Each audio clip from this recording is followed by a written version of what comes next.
So, who here has seen the TV show Robot Wars or Battle Bots or King of Bots before? Raise hands. Who has no idea what those things are? That's totally cool. Who knows what a fighting robot is? Combat robot. They're the robots that are in those shows. Okay, cool. And we've got some EE people, some mech eng people, some design engineering people. We've got some physics students right here. Awesome. Represent. We've had physics students before do this. Not as many as we'd like, but thank you for representing. We're going to talk about Robot Wars today. It is hosted at this university by Bristol University. Society. But we also, in the city, have a really great group that I run called Bristol Robots with over 300 members who all build robots. So this is the city for robot combat, believe it or not. You've come to the right city if you want to fight robots. So, let's talk about Bristol University Robot Wars. This is the 9th time we've done this. We do this twice a year, every year since 2014. So we do it in December and we do it in March. So if you don't quite get your robot working in December, you've got another chance in March. And we do something called a double elimination Antweight competition. And all that means is you get 2 chances before you're out. If you lose your first fight, you get another fight. And then also at the end of the whole day, we put all of the robots in and just have a bit of carnage. And last time we had some fire as well. We won't talk about that. Okay, so in the UK, we compete in 4 different weight classes of combat robots. What we are competing with in this competition is Antweights, which is great because they're really cheap and they're really quick to build, which is great for students. But I just wanted to give you a little bit of context. These are my robots. I've got an Antweight crab here, you can see, called Crabsolutely Clawful. So this is an Antweight. And you can see next to it, that's a beetle weight, so it's about 10 times the weight, well it's exactly 10 times the weight, and then this is the featherweight version, that's a metre wide, and then this is my team's heavyweight that's 2.5 metres wide and weighs 110 kilograms. It is a pain in the arse to get that in the car, I'm just telling you that. But to give you a sense of scale, this is me working on the featherweight, and then this is me and my friend posing with our heavyweight. It's called Two-Headed Death Flamingo, by the way. It takes 3 people to drive. We have 1 person driving the wheels and 1 person on each head that goes around the arena just pecking frantically. It's awesome. Anyway, so that's just my background in robots. We compete in all weight classes. We took these guys out literally on Sunday and Saturday to put on a show. It was great. I had to do some welding for the first time in my life. Don't recommend it. Stick with plastic, it's easier. Right, so let's talk about Antweights. We're doing Antweights. We've got a couple of main rules for Antweights. The weight limit is 150 grams. You cannot compete if your robot is heavier than 150 grams. Except for if you have legs. If you make your robot walk or shuffle rather than use wheels, you get an extra 75 grams. Now why would you want that extra weight? Maybe you want to add a more thicker armour, maybe you want to add a heavier weapon. So think about making your robot a walker maybe. But for the rest of us, who are too lazy to add legs, wheels means 150 grams. The other main rule is the size limit. It has to fit in a 4-inch cube. This is the official 4-inch cube. Your robot has to fit in that 4-inch cube in any shape or form. This one here, I think, just about does. There you go. So that, shove it in right, is legal to compete. 4-inch cube. So bear that in mind. Inches for us normal people who don't use inches is 100 millimeters or 10 centimeters. So you've got 10 centimeters by 10 centimeters by 10 centimeters to play with. Okay. Other rules. Every time I go, particularly to schools, I was at school on Monday and we're putting robots. The first thing they ask is, can I put a flamethrower on it? Can I add 20 weapons, at once? You can, but you can't actually do flamethrowers. So there's no flamethrowers, there's no sticky weapons, there's no entanglement. We don't allow bits of string to tangle up your opponents. No explosions, and no shattering weapons. If you have a spinning disc, like this one here, it can't shatter, because we don't want bits flying everywhere. So think about making your spinning weapon solid. Anyway, those are some more rules. If you want to take a proper look at them, that's the link up there. I'm going to share the presentation afterwards with all the links so you guys can look stuff up.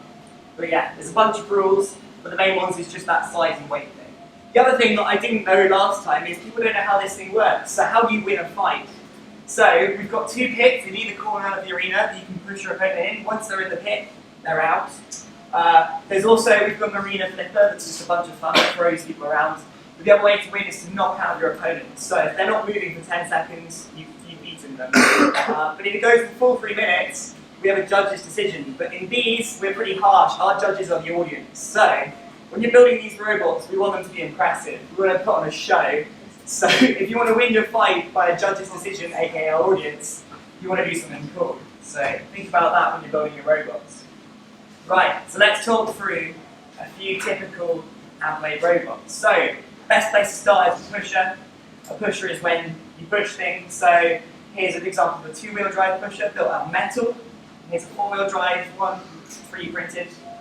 And then maybe you want to add some sort of active weapons. So we've got a flipper here. This one we used last time. This one at our event. Flippers are pretty good. This is the current version of it. It's currently missing a wheel because actually the nature of this stuff is your robots get wrecked all the time. So we're constantly repairing. But yeah, this is Gareth, who can't make it yet. He built this flipper. It goes like that. It's also really fast, but you can also build it out of bits of junk. So this is Pinky. It's built out of bits of junk.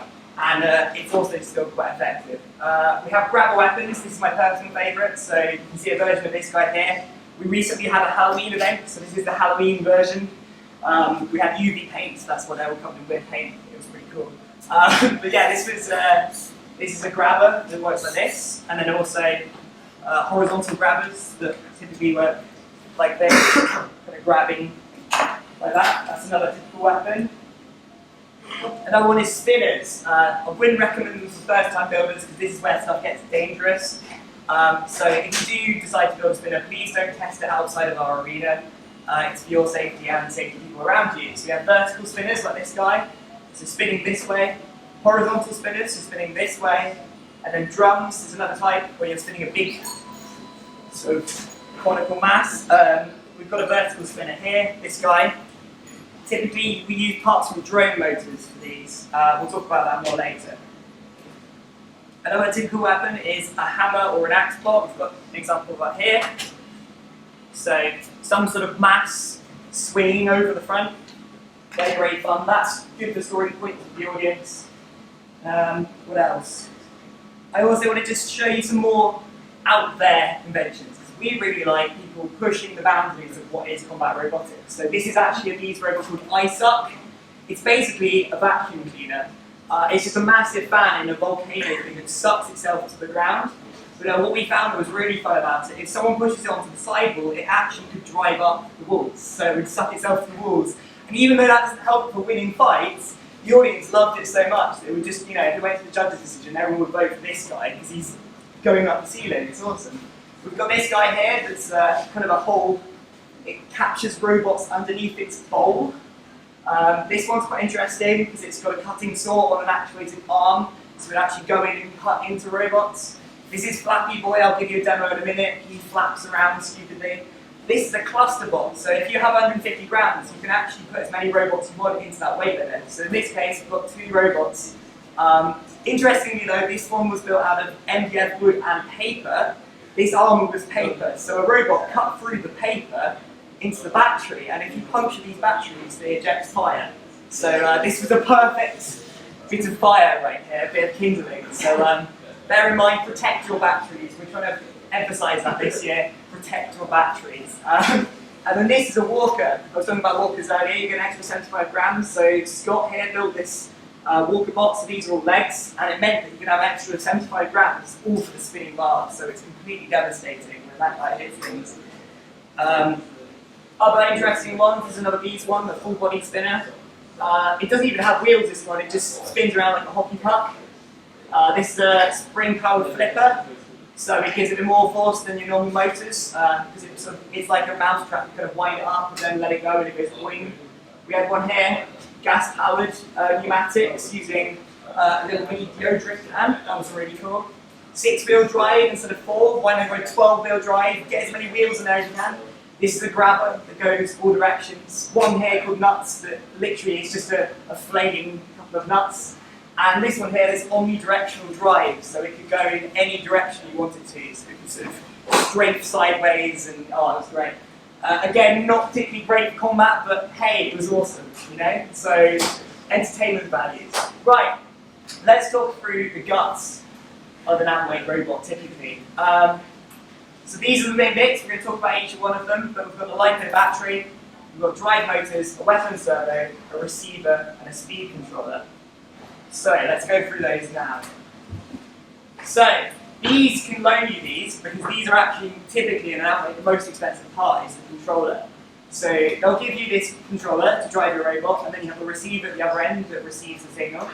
If you wanted to buy your own one, we really recommend these Devos because you can use as many robots as you like on these. So this is like profiles, so I have like 30 robots on this. And then these are about £4 for receivers. So yeah, that's a good start. You control your robot with all these transmitters, and then at the other end, you've got a receiver receiving the signal. Now, let's talk through these kits. These are providing a kit. How much is the kit? £10. And here we go. Here's a live show of the kit. So you have a battery here, two continuous servos, so that basically it just spins quickly, whatever, and like a wheel assembly that goes into the servos, and that's pretty much it. But it's really useful because you make something with it. So. Yeah. So this is the easiest and quickest way to get into robot combat because it's all the stuff you need: a little battery, two motors that just work throughout the box. So you can plug it together. So here's Flappy Boy. I'm just going to show him to you. 2 seconds. Plug him in. Right, yeah. So this is an example of a silly weapon that we can do, which is somersaulting. Again, not the most damaging, but he can potentially climb out of the pit. So that's quite a cool showmanship thing. So this was built with one of these £10 kits, and it's a really easy way in because you just plug everything together, a bit of hot glue, in this case some lollipop sticks, no soldering required, which is really nice. So that's really, if you're thinking you just want to have a bit of fun and do something together, this is a really good option for you. However, if you want to get a bit more competitive and you want to try hard, or maybe just have a bit more of a push, we recommend speed controllers and gear motors rather than servo drive. So this is your speed controller. This is the particular one we recommend. It's about £14. We've got links I'll give you at the end. This one comes pre-soldered, so all you need to do is solder some motors to it. These are the gear motors we recommend, and a battery, and you've got yourself a robot. So what this guy does is it drives 2 motors, so you can go forwards, backwards, left, right. You need 2 motors so that you have the option of going left and right, otherwise you're only going forwards and backwards. So yeah, speed controllers. The core bit of the robot. Then we talk about batteries. So if you're running the Beast kit, it's servos. You don't want to run them above 6 volts. If you run them above 6 volts, they'll burn out. So the Beast kit gives you this 1S LiPo that's 3.7 volts. However, if you're going for speed controllers, you can go up to 2S or 7.4 volts to drive these motors a bit faster. And you'll need a balance charger for that as well. So again, a little bit more cost, but a little bit more hippie and a little bit more competitive. Let's talk about how you do some weapons. So, servos. Have people experienced servos here before? If you haven't experienced servos, they are essentially a motor with a bit of gearing, and they typically rotate around sort of 60 degrees. So in this case here, you can hear that noise. That's this servo here rotating. That's good for grabbers. Other options: lifters, flippers. So this is the cheapest one. It's about £1.50. Uses nylon gears. If you want to be a bit more strong with your gears, this is metal gears. It's about £2.50. And if you want to do a flip rather than a lift, these are about £20. So this robot here has a real flip to it because it's got this super fast servo in it. So if you're really keen, you really want to go flipping robots about, that's the servos you get. But most people, I'd say this is fine. I compete with one of these servos all the time. Totally usable, £1.50. Not too bad. Spinners. What do you use for spinners? Do you use servo for spinners as well? No, so spinners, you use these brushless motors that you typically find in quadcopters. So that's the difference here. So servos, you've got that 60 degrees of movement, so they're for some sort of movement like this, or like this. Whereas if you want something to spin, we have one of these brushless motors. You'll see them in quadcopters, drones, that kind of thing. You need another speed controller for them. It's called a brushless ESC. And then you want to make something with some sort of metal blade, either by hand or you can get them water cut if you're feeling fancy like this. So if you go in spinners, you want to use a brushless motor. That's pretty much it really. Just bear in mind they're dangerous and scary even at this size, so be careful if you're doing spinners. Another option is using a gear motor. So if you're doing a hammer or an axe, gear motors are a really good option. So this is a gear motor right here. So the same motors you use for the drive, you can use for hammers there because they're a really quick motion like that. So that's the different types of weapon things. So just to go over that again, servos for lifters, grabbers, flippers, brushless motors for spinners, and gear motors for axes and hammer bolts. But these are all just suggestions. We really want you to think outside the box, see what you can come up with, and just try things, you know, as long as you're being safe, try whatever. So, armour. I'd say in Antweight, the typical things we see for armour is 3D printing, so here's some 3D printers here. These do print in PLA though, and PLA isn't particularly good armour, as you can see here. That was a vertical spinner cutting straight through PLA. This was meant to be a demo bot, but somebody's website put against spinners and it got eaten up. So, if you can get access to printing in ABS, it's a stronger material, it's a very good option if you want to do that. This is really good. We're going to get a little CAD talking in a minute about how to CAD. Designing on your computer and then printing the chassis is a really good option. But you do not need to CAD, you do not need to print all these robots. We have loads of people building robots out of bits of junk. Again, another lollipop example here, that's a mayonnaise jar there. So it's all pretty good armour. As long as it can take a hit from a spinning metal, it's all good. But the other thing we really recommend is sheets of polycarb. This is Pam. It was built in 2 hours, and it was built with a sheet of polycarb. Polycarb is about £1. It's £3 for a sheet of A4 off eBay, and you can just use scissors, bend bits together, screw some bits down, and you've got chassis. So this is a really good option. And polycarb will hold up against anything. So this robot here, all this armour is built out of polycarb. It's actually mounted to bits of 3D printing as well. So it's actually a really cool hybrid solution here to keep you in weight. Because the main thing you've got to be wary of is that weight limit of 150 grams. So yeah. So there's some typical options of armour as well. So, just a thing to think about, it is now November the 13th. The competition is on the 1st of December. So you have, I think, 2.5, 3 weeks. So be wary of where you order your parts from. A lot of the parts we use in these robots come from China, and that's slow shipping, so you might not have the time for that. So be wary of where you're ordering from. Do you want to bodge a robot? Do you want to do a quick build, which is absolutely cool? I'm so up for bodging personally. Do you want to do a quick build, particularly on the day, maybe the day before? The Beast kit is for you. It's a great entry point into this stuff. It's £10. Get some hot glue, get that kit together, build a robot. If you want to do more competitive stuff, it will cost you a bit more money, but it's super awesome because you can do some really cool designs. You can cause more devastation and destruction. But either way, save some money, loan a controller from these. So loan one of these guys from these. It's free to borrow one. It's £10 deposit that you'll get back when you return it. But these are great because these cost the most money. Save your money, loan a controller. And think about saving weight. Things like cables actually weigh loads of weight. Like when you have a long bit of wire, each couple of centimetres is another gram on your robot. So if you're in the last, say your robot weighs 152 grams, drop off a few cables, short them down, save some weight. Take casings off the receiver, all of the receivers on the casings. Anything you can do to save the weight. So, TLDR, too long didn't read, get a Beast kit, or if not, if you want to be a little bit more competitive, get a speed controller with 2 gear motors, loan a receiver, and buy this battery here. We will have the links on the Facebook event afterwards for all these parts, but if you want to save a bookmark on your phone or whatever, bbb.gg/parts. We tested all these parts, we know they're good, and they're all UK delivery as well, so we can make sure that you get them in time for the competition.